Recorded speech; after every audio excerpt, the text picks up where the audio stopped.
Have you ever noticed that some people walk into a room and the entire atmosphere changes? They don't shout, they don't force it, but even in silence, they command attention. This isn't innate charisma. It's technique, and you can learn it. The truth is, no one is immune to powerful communication. The body speaks before the mouth, the voice carries more than the content, and the right words bypass even the most stubborn defenses. But almost no one teaches you this. They teach you to speak beautifully when what really works is speaking with rhythm, gesture, and intention.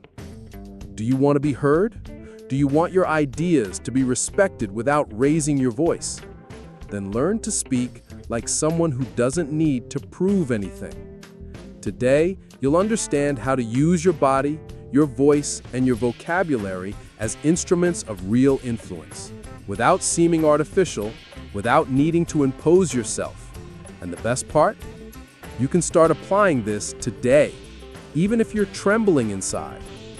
There's a reason some people can speak for 2 hours and no one looks away, and others can't hold a room for 10 seconds. It's not just about what they say, it's how they say it. Rhythm is your hidden weapon. When your speech has pace, pause, and pattern, the brain leans in. It's almost primal. Our nervous system gets addicted to the beat, just like music. Most people rush their words like they're afraid of being interrupted. Ironically, that makes them easier to ignore. Influential speakers do the opposite. They slow down. They pause before key points. They hold silence like it's part of the sentence. That space creates tension, and tension makes people pay attention. Ever noticed how a whisper in a loud room turns more heads than a shout? You don't have to be dramatic. You just have to be intentional. Try this.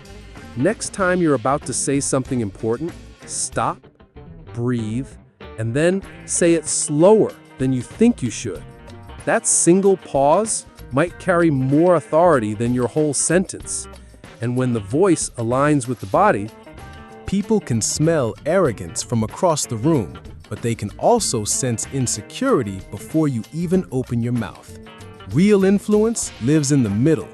It's in the way you sit without shrinking, stand without puffing, and enter a room like you belong there without needing to prove it. Authority isn't loud, it's still. It doesn't chase validation, it owns space. One trick: open body, closed mouth. Shoulders down, chin leveled, no fidgeting. These aren't just power poses, they're silent declarations. You're saying, I'm here, I see everything, and I don't need to fight for attention. That's magnetic. Compare that to someone who talks big but can't hold eye contact. The body always tells the truth. Next time you feel yourself overcompensating, whether through posture or speech, pause. Ask, am I proving or owning? The best leaders don't dominate rooms, they anchor them. And when your presence speaks louder than your words, well, your words start to hit different too. The brain resists arguments, but it absorbs images. That's why persuasive people don't rely on explanations. They trigger imagination. You don't say, you'll feel more confident. You say, you'll walk into that room like you own the air. That's where vocabulary becomes a tool of influence, when it stops informing and starts evoking.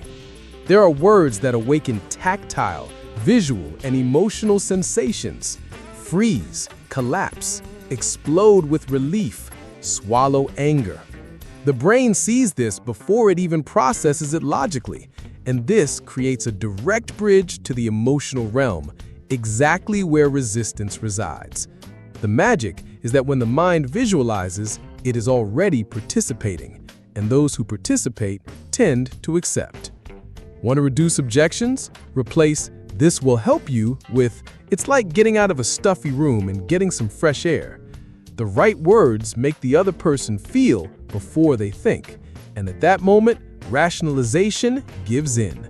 Influence isn't about shoving ideas down people's throats. It's about planting images that sprout on their own. People don't just hear your words, they feel your congruence. You can say all the right things, but if your tone trembles, your eyes dart, and your hands fidget, guess what? You've just said what you really feel. I'm not safe. I'm not sure. Influence happens when everything in you is saying the same thing, without noise, without contradiction. Imagine the phrase, "I'm not mad."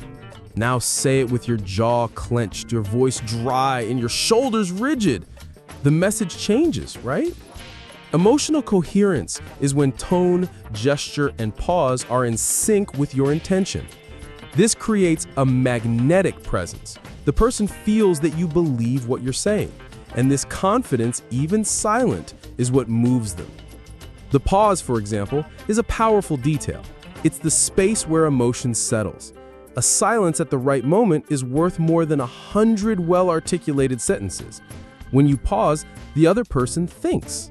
When you gesture with intention, the other person follows suit. When your voice varies with purpose, the other person matches your rhythm. Influence begins when you don't just speak, you communicate fully. There's something oddly comforting about seeing ourselves in others.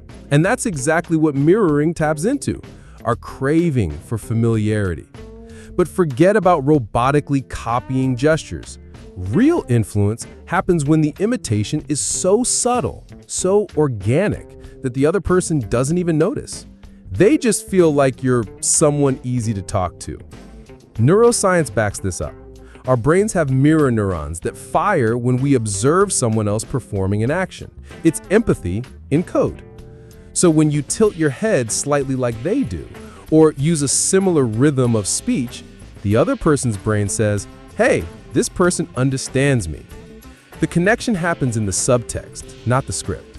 And those who understand the subtext dominate the social game. Practical example? In a tense negotiation, instead of arguing, try breathing in the same rhythm as the other person. Mirror their posture without exaggeration. Use words they've already used. It sounds silly, but it lowers their guard. And when the guard is down, the mind opens. The other person begins to trust. And then the magic happens. You don't convince, you influence without forcing. Now tell me, what's the point of having good ideas if no one pays attention when you speak? The way you express yourself is worth more than the content. The way you walk, the silence you maintain, the tone you use, all of this influences. The question is, will you continue to ignore it? So tell me, which of these techniques will you start applying first? The rhythm?